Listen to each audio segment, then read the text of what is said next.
Uh, Nama saya Pia Asaat, itu nama panggilan saya. Asaat adalah nama keluarga saya. Kami ini orang Muslim.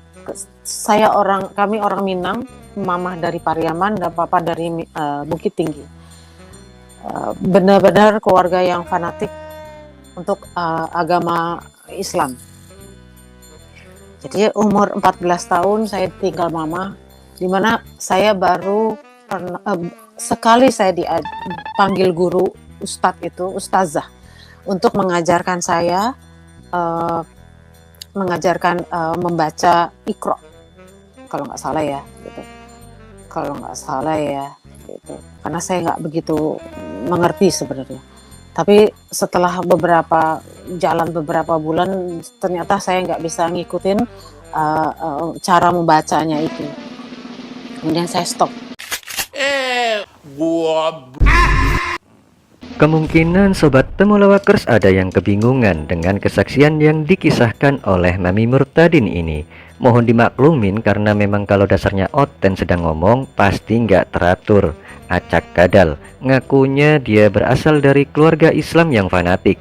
Nah, ketika itu Mami Murtadin didatangkan guru ngaji baik ustadz ataupun ustazah untuk mengajarkan Iqra kepada si Mami. Tapi ongoknya si Mami nggak paham-paham. Nah, bohong banget kan? Katanya dari keluarga Islam yang fanatik. Ternyata pendusta.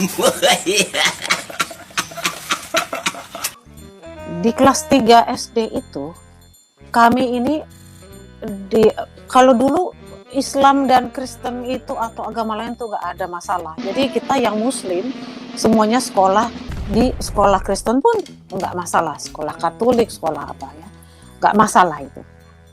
Nah, kemudian setelah umur 9 tahun ya, kelas 3 itu kami semua harus ke gereja. Orang tua saya juga tahu, kita ke gereja memang harus, itu wajib.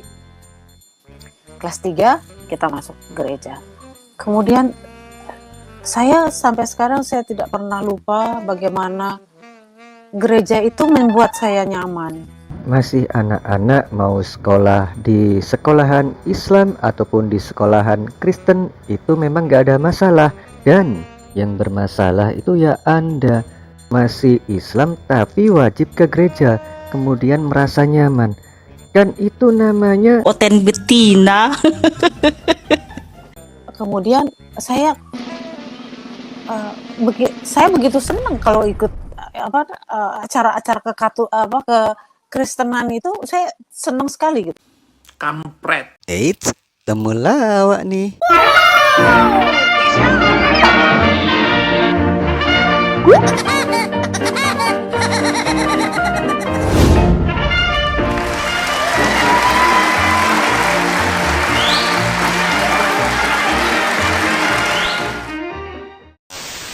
Assalamualaikum warahmatullahi wabarakatuh, Sobat Temulawakers dimanapun Anda berada.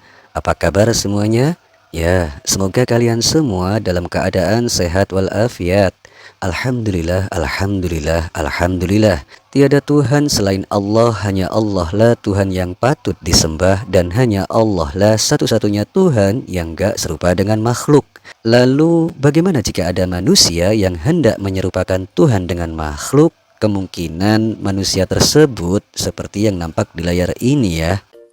Kemudian teman saya ini setelah 20 tahun, 40 tahun saya ketemu dia, dia bercerita sama saya bahwa waktu di SMEA itu kita retret, saya itu dipegang kepalanya oleh Romo, kemudian saya setelah itu menangis. Itu cerita dia kemudian.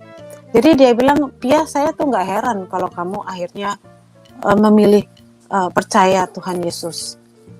Ternyata saat itu mungkin Roh Kudus sudah menjamah saya. Jadi saya memang sangat selalu merindukan untuk masuk gereja. Anda mau pindah ke Kristen, masuk ke gereja, bersuka-suka cita ria di gereja, itu nggak ada masalah bagi kami. Tetapi yang jadi permasalahannya, mengapa Anda ngaku-ngaku berasal dari keluarga Islam yang fanatik? Kan nggak masuk akal. Bilang aja kalau Anda itu sebenarnya Islam tapi biasa-biasa saja, nggak pernah ngaji, tapi memang sukanya nyanyi-nyanyi, gitu kan nggak repot. Jadi sejak kecil saya cuma percaya bahwa Tuhan itu ada, cuma saya belajar sholat, saya sholat, tapi saya tidak merasakan bahwa setiap kali saya menangis pada saat sholat, saya setelah itu merasakan damai. Nggak pernah ada. Saya hanya bertanya, kenapa ya Tuhan, engkau kemana? Aku kehilangan mamahku, aku akhirnya bercerai juga di tahun 89. Saya harus membawa 2 anak. Kemudian saya percaya bahwa saya minta cerai dari suami saya karena ya ada KDRT-nya juga dan perselingkuhan dari dia. Cuma saya percaya, saya membawa 2 anak, Tuhan akan membantu saya. Saya cuma bilang, Tuhan, saya membawa 2 titipan Engkau yang Kau titipkan kepadaku. Pasti Engkau tidak akan menelantarkan saya dan anak. Dengarkan puisiku wahai Mami Murtadin. Sebagai hamba Allah yang taat, termasuk yang fanatik loh, kita harus selalu menerima setiap peristiwa yang terjadi dengan ikhlas dan bersyukur. Perceraian bukanlah hal yang diinginkan, namun terkadang menjadi suatu kebutuhan ketika suami istri mengalami perbedaan yang tidak bisa didamaikan. Di balik setiap perceraian yang terjadi, Allah Subhanahu wa Ta'ala selalu menyimpan rahasia yang mungkin belum kita ketahui. Kita harus selalu berserah diri kepadanya dan mempercayai rencananya yang selalu lebih baik dari rencana kita sendiri. Kan ente ngomongnya Islam yang fanatik, pasti taat dong, dan gak bakal goyah jika mengalami ujian dari Allah Subhanahu wa Ta'ala, bukannya malah murtad. Wah, kalau udah murtad bisa jadi lebih bermasalah ini jika Anda di posisi KDRT. Kalau suami saya sering melakukan KDRT dan itu mengancam nyawa saya, haruskah saya tetap mempertahankan pernikahan saya dengan mengorbankan nyawa saya? Pokoknya tidak boleh cerai dengan alasan apapun selain perzinahan, itu saja. Jadi kalau ada KDRT, itu tidak boleh jadi alasan cerai, tidak boleh. Tapi saya bonyok, biar bonyok, tidak boleh cerai. Hancur ini bangsa kalau begini terus. Anda di KDRT tiap hari tapi nggak bisa cerai, lebih bonyok mana coba?